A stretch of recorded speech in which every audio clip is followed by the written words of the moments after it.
It is another episode of EcoPod where we explore the fascinating waterfield research, lab coats, and behind the science with your girl, Bertie. And today I'm sitting with another parasitologist girly. Anja, how are you, girl? I'm good, thanks. And yourself? I'm good. I love your top, by the way. Thank you. It's I made it giving myself. Chic, man-made by me. Thank I love you. it. So I want you to explain to me what leg of parasitology do you fall under in the WRG department? So that's quite a tricky question because I originally started in environmental parasitology, but during my postdoc, I started focusing more on taxonomy. So I would say taxonomy. Okay. If I have to choose one. Okay, since I heard that you said you started at environmental and then you switched, what is the reason behind the switching? So I started my honors and my master's research in ecotoxicology, focusing on pollutants in the marine environment. Yes. And then during my PhD, I wanted to add something extra to my research, so I added the parasites. Okay. That's quite a challenge, learning parasitology on a PhD level, because everyone else starts learning it as an honor student. So that was quite a challenge for me. I had to learn everything about taxonomy and morphology and genetics. But it was a good challenge to have, and I really enjoyed it. And I really enjoy the creative part of taxonomy, where you have to draw the specimens and focus on the detail of identifying species. Fascinating. And that's really nice for me. Yeah. So what is something that is exciting that you have encountered ever since you switched to what you're doing now? So I really enjoy working with the very small things under the microscopes. I enjoy the different types of microscopes that we use. We get scanning electron microscopy, where you have black and white photos of your parasites, but you can also make them a bit different by adding some extra elements through different programs. And then I also like working with the contrast microscope, which is illuminating different aspects of your parasites. And then during my postdoctoral research, I've named a species after Jimmy Buffett, and I ended up in the newspaper for that. For real? Yeah. Okay, wait, you name parasites? Yeah, so when you discover a new species, you are able to pick a name for it if it hasn't been reported before. So there's various aspects of naming parasites. Sometimes you would name it after a significant event. So if your focus of your research is on conservation, you might give it a South African native language name for conservation.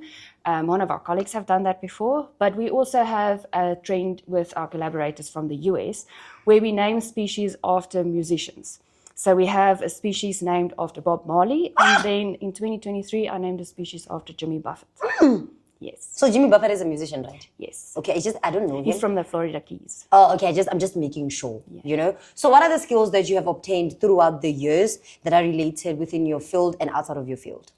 So I have obtained various skills in geographic information systems. So I make maps for everyone that needs study area maps. I've also taught myself how to do scientific illustrations, and some of my illustrations will feature in the up-and-coming book that will be published in June with the editors Nico Smith and Barend Sures. My sister, you are flying. I try. You are flying. It's newspapers.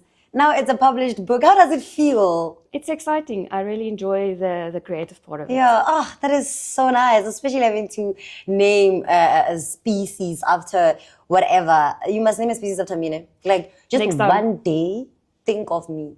And you're like, Bertilicious Bertination something. Okay. You see? We'll make a plan. Thank you. What aspect of your work has the biggest impact on productivity? So I think it's something that not everyone thinks about, but we often go into the field and collect a week's worth of data, and then we come back and we process some of the work, but not everything is catalogued properly. And then when you have to go back and find information, it's really hard. So I would say data management will hinder productivity the most. So now you just have to work in ways on how people can access the data, use it properly, and actually upload the correct data. Yes. That is amazing. And there's various technologies that you can use to link the metadata to photographs that you've taken in the field. And then if everything is into this proper database, you can also go back a few years and determine if there's maybe a lot of information from a specific site, and you can write a review paper on that. So now it's time for fun questions, but you have the long question version. So are you ready? Yeah. Sharp. So you must describe your research in 5 words. My favorite question.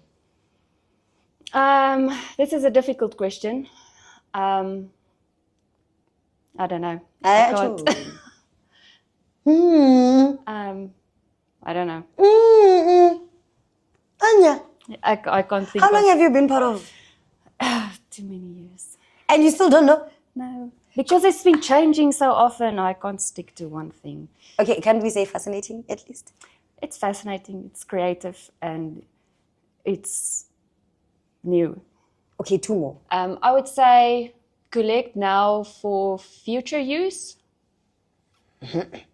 Collect now for future use. Sharp. And that links with data management as well. I know, you're smart. If you connect it now, then in the future people can see what you've done and you can publish research later. Smart. I love it for you. I'm dealing with smart cookies lately, hey? What's that one thing in your field that you can't, or that one equipment in your field that you can't live without?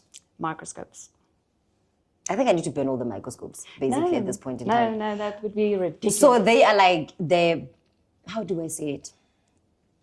The basic need. You know how we have basic needs? Yeah. Food, shelter, clothes. So it forms part of the basic needs. For taxonomists, yes. Okay. And if ever you were to travel across the world and do your research, where would you go? To a place that has a museum with lots of crustaceans. What are crustaceans? Those are ectoparasites on fish that we work on, and they have 6 legs. 6, some of them. Depends on the species. So it starts from 6 going upwards. Yeah. You guys be working on funny things, eh? Yeah. Like there are funny things roaming our earth. And it's so nice how you guys take the time to really dig deep and unpack and see what's happening in there. You can't conserve an environment if you don't know the species that occur in the That's environment. true. So we are the basic steps of conserving environmental ecosystems. And I love it for you. So since you have found yourself in a position where you're in the newspaper and there's a book that's gonna be Now, since you're a lady who's been in a newspaper and now about to publish a book in June, what advice would you give a student if ever they want to find themselves in a position where their work is published, it's out there? What would you tell them to do or aim for? So one of the things that I've been told was to use the opportunities when you're in the public eye and remain visible. Yeah. I think the best part is to educate everyone around you about what you're doing. Even the small things that we work on have an impact in the ecosystem. And it's important to consider everything in the ecosystem, not just the charismatic animals that everyone talks about. Even the small animals matter. Yeah. No, I love it. I love it. You heard it from our very own Anja. Please put yourself out there. Just go to the public. Let the public know what we don't know. I'm fascinated by what I just learned today. So you better stay tuned and don't change the frequency because more is coming up on EcoPod.